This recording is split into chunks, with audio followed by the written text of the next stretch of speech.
মানব সমাজে আদিকাল থেকে নেতা নির্বাচনের বিষয়টি চলে এসেছে। সৎ ও যোগ্য নেতৃত্ব ব্যতীত সমাজ সুন্দর ও সুচারুরূপে চলে না। তাই সুশৃঙ্খল সমাজের জন্য একজন ন্যায়বিচারক শাসক আবশ্যক। কিন্তু কিভাবে এই নেতা নির্বাচিত হবে সে বিষয়ে বর্তমান বিশ্বে নানা পদ্ধতি চলমান রয়েছে। কিন্তু মুসলমানদের জন্য রাসূল সাল্লাল্লাহু আলাইহি ওয়াসাল্লাম ওসমান রাদিয়াল্লাহু এর খলিফা মনোনয়নের ঘটনা উল্লেখ করা হল। অমর ইবনু মাইমুন রহমাহুল্লাহ হতে বর্ণিত, তিনি বলেন, আমি ওমর ইবনুল খাত্তাব রাদিয়াল্লাহুকে আহত হবার কিছুদিন পূর্বে মদিনায় দেখেছি যে তিনি হুজাইফা ইবনু ইয়ামান রাদিয়াল্লাহু ও ওসমান ইবনু হুনায়ফ রহেমাহুল্লাহের নিকট দাঁড়িয়ে তাদেরকে লক্ষ্য করে বলছেন, তোমরা এটা কি করলে? তোমরা এটা কি করলে? তোমরা কি আশঙ্কা করছ যে তোমরা ইরাক ভূমির উপর যে কর ধার্য করেছ তা বহনে ওই ভূখণ্ড অক্ষম? তারা বললেন, আমরা যে পরিমাণ কর ধার্য করেছি ওই ভূখণ্ড তা বহনে সক্ষম, এতে বাড়তি কোনো বোঝা চাপানো হয়নি। তখন ওমর রাদিয়াল্লাহু বললেন, তোমরা আবার চিন্তা করে দেখো যে তোমরা এই ভূখণ্ডের উপর যে কর আরোপ করেছ তা বহনে সক্ষম কিনা। বর্ণনাকারী বলেন, তারা বললেন, না। অতপর ওমর রাদিয়াল্লাহু বললেন, আল্লাহ যদি আমাকে সুস্থ রাখেন তবে ইরাকের বিধবাগণকে এমন অবস্থায় রেখে যাব যেন তারা আমার পরে কখনো অন্য কারো মুখাপেক্ষী না হয়। বর্ণনাকারী বলেন, অতপর চতুর্থ দিন তিনি আহত হলেন। যেদিন ভোরে তিনি আহত হন আমি তার কাছে দাঁড়িয়েছিলাম এবং তার ও আমার মাঝে আবদুল্লাহ ইবনু আব্বাস রাদিয়াল্লাহু ছাড়া অন্য কেউ ছিল না। ওমর রাদিয়াল্লাহু দু কাতারের মধ্যে দিয়ে চলার সময় বলতেন, কাতার সুজা করে নাও। যখন দেখতেন কাতারে কোনো ত্রুটি নেই তখন তাকবীর বলতেন। তিনি অধিকাংশ সময় সূরা ইউসুফ, সূরা নাহাল অথবা এ ধরনের সূরা প্রথম রাকাতে তিলাওয়াত করতেন যেন অধিক পরিমাণে লোক প্রথম রাকাতে শরিক হতে পারেন। তাকবীর বলার পরেই আমি তাকে বলতে শুনলাম, একটি কুকুর আমাকে আঘাত করেছে, অথবা বলেন, আমাকে আক্রমণ করেছে। ঘাতক ইলজ দ্রুত পলায়নের সময় দুধারী খঞ্জর দিয়ে ডানে বামে আঘাত করে চলছে। এভাবে ১৩ জনকে আহত করল, এদের মধ্যে ৭ জন শহীদ হলেন। এই অবস্থা দেখে এক মুসলিম তার লম্বা চাদরটি ঘাতকের উপর ফেলে দিলেন। ঘাতক যখন বুঝতে পারল সে ধরা পড়ে যাবে তখন সে আত্মহত্যা করল। ওমর রাদিয়াল্লাহু আব্দুর রহমান ইবনু আউফের হাত ধরে সামনে এগিয়ে দিলেন। ওমর রাদিয়াল্লাহুয়ের নিকটে যারা ছিল শুধুমাত্র তারাই ব্যাপারটি দেখতে পেল, আর মসজিদের শেষে যারা ছিল তারা ব্যাপারটি এর অধিক বুঝতে পারল না যে ওমরের কণ্ঠস্বর শোনা যাচ্ছে না, তাই তারা সুবহানাল্লাহ সুবহানাল্লাহ বলতে লাগলেন। আব্দুর রহমান ইবনে আউফ তাদেরকে নিয়ে সংক্ষেপে সালাত শেষ করলেন। যখন মুসল্লিগণ চলে গেলেন তখন ওমর রাদিয়াল্লাহু বললেন, হে আবদুল্লাহ ইবনে আব্বাস, দেখো তো কে আমাকে আঘাত করল? তিনি কিছুক্ষণ অনুসন্ধান করে এসে বললেন, মুগিরা ইবনু শুকবার গোলাম আবুলুলু। ওমর রাদিয়াল্লাহু জিজ্ঞেস করলেন, ওই কারিগর গোলামটি? তিনি বললেন, হ্যাঁ। ওমর রাদিয়াল্লাহু বললেন, আল্লাহ তার সর্বনাশ করুন, আমি তার সম্পর্কে সঠিক সিদ্ধান্ত দিয়েছিলাম। আলহামদুলিল্লাহ, আল্লাহ আমার মৃত্যু ইসলামের দাবিদার কোনো ব্যক্তির হাতে ঘটাননি। হে ইবনু আব্বাস, তুমি ও তোমার পিতা মদিনায় কাফের গোলামের সংখ্যা বৃদ্ধি পছন্দ করতে। আব্বাস রাদিয়াল্লাহুয়ের নিকট অনেক অমুসলিম গোলাম ছিল। ইবনু আব্বাস রাদিয়াল্লাহু বললেন, যদি আপনি চান তবে আমি কাজ করে ফেলি, অর্থাৎ আমি তাদেরকে হত্যা করে ফেলি। ওমর রাদিয়াল্লাহু বললেন, তুমি ভুল বলছ, কেননা তারা তোমাদের ভাষায় কথা বলে, তোমাদের কিবলামুখী হয়ে সালাত আদায় করে, তোমাদের মতো হজ করে। অতপর তকে তার ঘরে নেয়া হলো, আমরা তার সঙ্গে চললাম। মানুষের অবস্থা দৃষ্টে মনে হচ্ছিল ইতিপূর্বে তাদের উপর এত বড় মুসিবত আর আসেনি। কেউ কেউ বলছিলেন ভয়ের কিছু নেই, আবার কেউ কেউ বলছিলেন আমি তার সম্পর্কে আশঙ্কা বোধ করছি। অতপর খেজুরের শরবত আনা হল, তিনি তা পান করলেন, কিন্তু তা তার পেট হতে বেরিয়ে পড়ল। অতপর দুধ আনা হল, তিনি তা পান করলেন, তাও তার পেট হতে বেরিয়ে পড়ল। তখন সকলেই বুঝতে পারলেন তার মৃত্যু অবশ্যম্ভাবী। আমরা তার নিকট উপস্থিত হলাম, অন্যান্য লোকজনও আসতে শুরু করল। সকলেই তার প্রশংসা করতে লাগল। তখন যুবক বয়সী একজন লোক এসে বললেন, হে আমিরুল মুমিনিন, আপনার জন্য আল্লাহর সুসংবাদ রয়েছে, আপনি তা গ্রহণ করুন। আপনি নবী করিম সাল্লাল্লাহু আলাইহি ওয়াসাল্লামের সাহচর্য গ্রহণ করেছেন, ইসলামের প্রাথমিক যুগেই তা আপনি গ্রহণ করেছেন, যা সম্পর্কে আপনি নিজেই অবগত আছেন।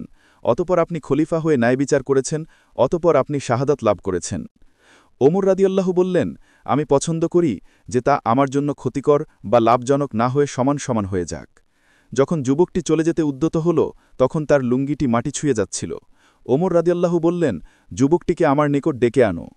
তিনি বললেন, হে ভাতিজা, তোমার কাপড়টি উঠিয়ে নাও, এটা তোমার কাপড়ের পরিচ্ছন্নতার জন্য এবং তোমার রবের নিকটও পছন্দনীয়। হে আবদুল্লাহ ইবনু ওমর, তুমি হিসাব করে দেখো আমার ঋণের পরিমাণ কত। তারা হিসাব করে দেখতে পেলেন ৮৬,০০০ বা তার কাছাকাছি। তিনি বললেন, যদি ওমরের পরিবার পরিজনের মালগারা তা পরিশোধ হয়ে যায় তবে তা দিয়ে পরিশোধ করে দাও, অন্যথায় আদি ইবনু কাবের বংশধরদের নিকট থেকে সাহায্য গ্রহণ করবে। তাদের মাল দিয়েও যদি ঋণ পরিশোধ না হয় তবে কুরাইশ কবিলা হতে সাহায্য গ্রহণ করবে, এর বাইরে কারো সাহায্য গ্রহণ করবে না। আমার পক্ষ থেকে তাড়াতাড়ি ঋণ আদায় করে দাও। উম্মুল মোমিনিন আইশার খিদমতে তুমি যাও এবং বলো ওমর তাকে সালাম পাঠিয়েছেন। আমিরুল মোমিনিন শব্দটি বলবে না, কেননা এখন আমি মুমিনদের আমির নই। তাকে বলো ওমর ইবনুল খাত্তাব তার সঙ্গীদ্বয়ের পাশে দাফন হবার অনুমতি চাইছেন। ইবনু ওমর আয়শা রাদিয়াল্লাহুয়ের খিদমতে গিয়ে সালাম জানিয়ে প্রবেশের অনুমতি চাইলেন। তিনি বললেন, প্রবেশ করো। তিনি দেখলেন আয়শা রাদিয়াল্লাহু বসে বসে কাঁদছেন। তিনি গিয়ে বললেন, ওমর ইবনুল খাত্তাব রাদিয়াল্লাহু আপনাকে সালাম পাঠিয়েছেন এবং তার সঙ্গীদ্বয়ের পাশে দাফন হবার জন্য আপনার অনুমতি চেয়েছেন। আয়শা রাদিয়াল্লাহু বললেন, তা আমার আকাঙ্ক্ষা ছিল, কিন্তু আজ আমি এ ব্যাপারে আমার উপরে তাকে অগ্রগণ্য করছি। ইবনু ওমর রাদিয়াল্লাহু যখন ফিরে আসছিলেন তখন বলা হল, এই যে ইবনু ওমর ফিরে আসছেন। তিনি বললেন, আমাকে উঠিয়ে বসাও। তখন এক ব্যক্তি তাকে ঠেস দিয়ে বসিয়ে ধরে রাখলেন। ওমর রাদিয়াল্লাহু জিজ্ঞেস করলেন, কি সংবাদ? তিনি বললেন, আমিরুল মুমিনিন, আপনি যা কামনা করেছেন তাই হয়েছে, তিনি অনুমতি দিয়েছেন। ওমর রাদিয়াল্লাহু বললেন, আলহামদুলিল্লাহ, এর চেয়ে বড় কোনো বিষয় আমার নিকট ছিল না। যখন আমার মৃত্যু হয়ে যাবে তখন আমাকে উঠিয়ে নিয়ে তাকে আমার সালাম জানিয়ে বলবে, ওমর ইবনুল খাত্তাব রাদিয়াল্লাহু অনুমতি চাচ্ছেন। যদি তিনি অনুমতি দেন তবে আমাকে প্রবেশ করাবে, আর যদি তিনি অনুমতি না দেন তবে আমাকে সাধারণ মুসলিমদের কবরস্থানে নিয়ে যাবে। এ সময় উম্মুল মোমিনিন আয়শা রাদিয়াল্লাহুকে কতিপয় মহিলাসহ আসতে দেখে আমরা উঠে পড়লাম। আয়শা রাদিয়াল্লাহু তার নিকট গিয়ে কিছুক্ষণ কাঁদলেন। অতপর পুরুষরা এসে প্রবেশের অনুমতি চাইলে তিনি ঘরের ভিতর গেলে ঘরের ভিতর হতেও আমরা তার কান্নার আওয়াজ শুনতে পেলাম। তারা বললেন, হে আমিরুল মুমিনিন, আপনি ওসিয়ত করুন এবং খলিফা নির্বাচন করুন। ওমর রাদিয়াল্লাহু বললেন, খলিফার জন্য এ কয়জন ছাড়া অন্য কাউকে যোগ্যতম আমি পাচ্ছি না, যাদের প্রতি নবী করিম সাল্লাল্লাহু আলাইহি ওয়াসাল্লাম তার মৃত্যুর সময় রাজি ও খুশি ছিলেন। অতপর তিনি তাদের নাম বললেন, আলী, ওসমান, জুবায়ের, তালহা, সাদ ও আব্দুর রহমান ইবনু আউফ রাদিয়াল্লাহু, এবং বললেন, আবদুল্লাহ ইবনু ওমর তোমাদের সঙ্গে থাকবে, কিন্তু সে খলিফা লাভ করতে পারবে না। তা ছিল শুধু সান্ত্বনা মাত্র। যদি খলিফার দায়িত্ব সাদ রাদিয়াল্লাহু এর উপর ন্যস্ত করা হয় তবে তিনি এর জন্য যোগ্যতম ব্যক্তি থাকবেন। আর যদি তোমাদের মধ্যে কেউ খলিফা নির্বাচিত হন তবে তিনি যেন সব বিষয়ে সাদ এর সাহায্য ও পরামর্শ গ্রহণ করেন।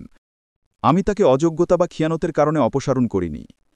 আমার পরের খলিফাকে আমি ওসিয়ত করছি, তিনি যেন প্রথম যুগের মুহাজিরগণের হক সম্পর্কে সচেতন থাকেন, তাদের মান সম্মান রক্ষায় সচেষ্ট থাকেন। আমি তাকে আনসার সাহাবাইগণ, যারা মুহাজিরগণের আসার আগে এই নগরীতে মদিনায় বসবাস করে আসছেন এবং ঈমান এনেছেন, তাদের প্রতি সদব্যবহার করার ওসিয়ত করছি। তাদের মধ্যে নেককারগণের ওজর আপত্তি যেন গ্রহণ করা হয় এবং তাদের মধ্যে কারো ভুল ত্রুটি হলে তা যেন ক্ষমা করে দেয়া হয়। আমি তাকে এই ওসিয়ত করছি যেন তিনি রাজ্যের বিভিন্ন শহরের অধিবাসীদের প্রতি সদব্যবহার করেন, কেননা তারাও ইসলামের হিফাজতকারী এবং তারাই ধনসম্পদের যোগানদাতা। তারাই শত্রুর চোখের কাঁটা। তাদের হতে তাদের সন্তুষ্টির ভিত্তিতে কেবলমাত্র তাদের প্রয়োজনের অতিরিক্ত সম্পদ যেন জাকাত আদায় করা হয়। আমি তাকে পল্লীবাসীদের প্রতি সদব্যবহার করারও ওসিয়ত করছি, কেননা তারাই আরবের ভিত্তি এবং ইসলামের মূল শক্তি। তাদের প্রয়োজনের অতিরিক্ত সম্পদ এনে তাদের দরিদ্রদের মধ্যে বিলিয়ে দেয়া হোক। আমি তাকে আল্লাহ ও তার রাসূলের জিম্মিদের বিষয়েও ওসিয়াত করছি যে তাদের সঙ্গে কৃত অঙ্গীকার যেন পূরণ করা হয়, তাদের পক্ষ ভালোবন্যে যেন যুদ্ধ করা হয়, তাদের শক্তি সামর্থ্যের অধিক জিজিয়া যেন চাপানো না হয়। বর্ণনাকারী বলেন, ওমরের মৃত্যু হয়ে গেলে আমরা তার লাশ নিয়ে পায়ে হেঁটে চললাম।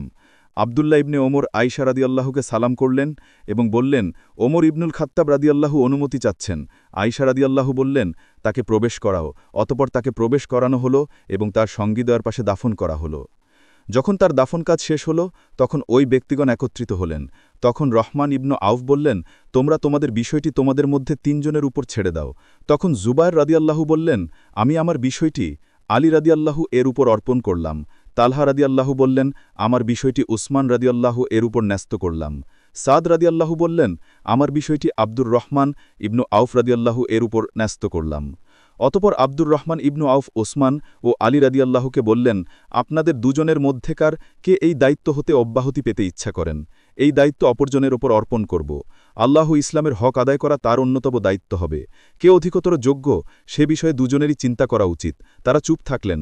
তখন আব্দুর রহমান রাদিয়াল্লাহু নিজেই বললেন, আপনারা এই দায়িত্ব আমার উপর ন্যস্ত করতে পারেন কি? আল্লাহকে সাক্ষী রেখে বলছি, আমি আপনাদের মধ্যেকার যোগ্যতম ব্যক্তিকে নির্বাচিত করতে একটু ত্রুটি করব না। তারা উভয়ে বললেন, হ্যাঁ। তাদের একজনের হাত ধরে বললেন, রাসূল সাল্লাল্লাহু আলাইহি সাল্লামের সঙ্গে যে আপনার ঘনিষ্ঠ আত্মীয়তা এবং ইসলাম গ্রহণে অগ্রগামিতা আছে তা আপনিও ভালোভাবে জানেন। আল্লাহর ওয়াস্তে এটা আপনার জন্য জরুরি হবে যে আপনাকে যদি খলিফান মনোনীত করি তাহলে আপনি ইনসাফ প্রতিষ্ঠা করবেন, আর যদি ওসমান রাদিয়াল্লাহুকে মনোনীত করি তবে আপনি তার কথা শুনবেন এবং তার প্রতি অনুগত থাকবেন। অতঃপর তিনি অপরজনের সঙ্গে একান্তে অনুরূপ কথা বললেন। এভাবে অঙ্গীকার গ্রহণ করে তিনি বললেন, হে ওসমান, আপনার হাত বাড়িয়ে দিন। আব্দুর রহমান বিন আউফ তার হাতে বাইয়াত করলেন। অতঃপর আলী রাদিয়াল্লাহু ওসমান রাদিয়াল্লাহু এর হাতে বাইয়াত করলেন। তারপর মদিনাবাসীগণ একত্রিত হয়ে সকলেই বাইয়াত করলেন।